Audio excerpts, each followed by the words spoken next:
উদ্বোধন করে চেয়ারম্যানে। আগে এরকম হয়েছে নি? এমপি আইলে দিকে ব্যারিস্টার সৈয়দ সায়েদুল হক সুমন, সামাজিক যোগাযোগ মাধ্যমে যিনি ব্যারিস্টার সুমন নামেই পরিচিত। বিভিন্ন বিষয়ের উপর ফেসবুক লাইভে এসে ব্যাপক জনপ্রিয়তা পান তিনি। হবিগঞ্জ ৪ আসনের সাবেক এই সংসদ সদস্যের সামাজিক যোগাযোগ মাধ্যমে একটি বিশাল ফ্যান পেজ রয়েছে ফেসবুকে। নিজ এলাকার উন্নয়ন সহ নানা অসঙ্গতি কিংবা খেলাধুলার খবর সবকিছুই তিনি জানাতেন সামাজিক যোগাযোগ মাধ্যম ফেসবুকে। বলা চলে তার সবচেয়ে সঙ্গী ছিল তার মোবাইল ফোন, কিন্তু কারাগারে থাকার কারণে ব্যারিস্টার সুমনের কাছে নেই মোবাইল। তাই নিয়মিত ৫ ওয়াক্ত নামাজ ও পত্রিকা পড়েই কারাগারে দিন পার করছেন তিনি। কারাবন্দী সাবেক সংসদ সদস্য ও সুপ্রিম কোর্টের আইনজীবী ব্যারিস্টার সৈয়দ সায়েদুল হক সুমন পুরোপুরি বদলে গেছেন। রোববার ব্যারিস্টার সুমনের দীর্ঘদিনের সহকর্মী ও চেম্বার পার্টনার আইনজীবী এম লিটন আহমেদ এসব তথ্য জানিয়েছেন। গত 15 নভেম্বর কারাগারে গিয়ে ব্যারিস্টার সুমনের সঙ্গে দেখা করে এসেছেন এই আইনজীবী লিটন আহমেদ বলেন, ব্যারিস্টার সুমনের জেল জীবনের সঙ্গী হিসেবে আছেন সাবেক খাদ্যমন্ত্রী সাধন চন্দ্র মজুমদার এবং সাবেক প্রধানমন্ত্রী শেখ হাসিনার মুখ্য সচিব ও জাতীয় রাজস্ব বোর্ডের সাবেক চেয়ারম্যান নজিবুর রহমান। এদের দুজনের সঙ্গে একই রুম শেয়ার করতে হয় ব্যারিস্টার সুমনকে। লিটন আহমেদ আরও জানান, প্রতিদিন কারাগারে 2টি জাতীয় পত্রিকা পান ব্যারিস্টার সুমন, যার খুঁটিনাটি পড়ে সময় পার করেন তিনি।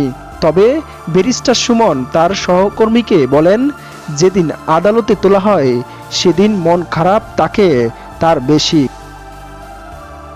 কারণ হাতে হাত করা পরানো থাকে এবং অন্য সহকর্মীদের দেখে আবেগী হয়ে পড়েন তিনি।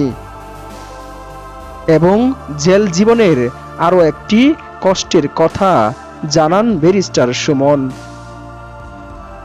তিনি বলেন, ব্যারিস্টার সুমন কারাগারে ঘুম থেকে উঠেন ফজরের আজানের আগে। তিনি এখন নিয়মিত 5 ওয়াক্ত নামাজ পড়েন। সাবেক এমপি হিসেবে জেলে ডিভিশন পেয়েছেন, তবে ব্যারিস্টার সুমন কষ্টে আছেন তার সঙ্গে মোবাইল ফোন না থাকায়। কারণ আগে সার্বক্ষণিক মোবাইলে নিজের ফেসবুক অ্যাকাউন্টে যেতেন, যা এখন একেবারেই বন্ধ। ব্যারিস্টার সুমন তার চেম্বার পার্টনারকে আরও বলেন, জেল জীবন কষ্টের, কারণ ঠিক সন্ধ্যা নামার সময় কারা সেলে ঢুকে পড়তে হয়, খাবার খেয়ে নিতে হয়। এটা স্বাভাবিক জীবনে মানা খুবই কষ্টের। সারাদিন কি করেন ব্যারিস্টার সুমন? এমন প্রশ্নের জবাবে তিনি বলেন, হাঁটাহাঁটি করেন, কখনো সকালে কখনো বিকেলে। তবে সেখানেও তাকে দেখলে অন্য কয়েদিরা সুমন ভাই ডাক শুরু করেন। এতে কখনো কখনো বিশৃঙ্খলা তৈরি হয়। এ কারণে সেলের বাইরে হাঁটতে কিছুটা বেগ পেতে হয় তাকে। বৈষম্যবিরোধী আন্দোলন চলাকালে রাজধানীর মিরপুরে যুবদল নেতা বাঙালিয়ানা ভুজের সহকারী বাবুর্চি হৃদয় মিয়াকে হত্যা চেষ্টা মামলায় গত 21 অক্টোবর মধ্যরাতে মিরপুর 6 এলাকা থেকে ব্যারিস্টার সুমনকে গ্রেফতার করে পুলিশ। এই মামলায় 5 দিনের রিমান্ড শেষে গত 27 অক্টোবর তাকে কারাগারে পাঠানো হয়। মামলার অভিযোগ থেকে জানা যায়, বৈষম্যবিরোধী আন্দোলন চলাকালে 19 জুলাই বাবুর্চি হৃদয় জুমার নামাজ আদায় করে মিরপুর 10 নম্বরে সমাবেশে যান।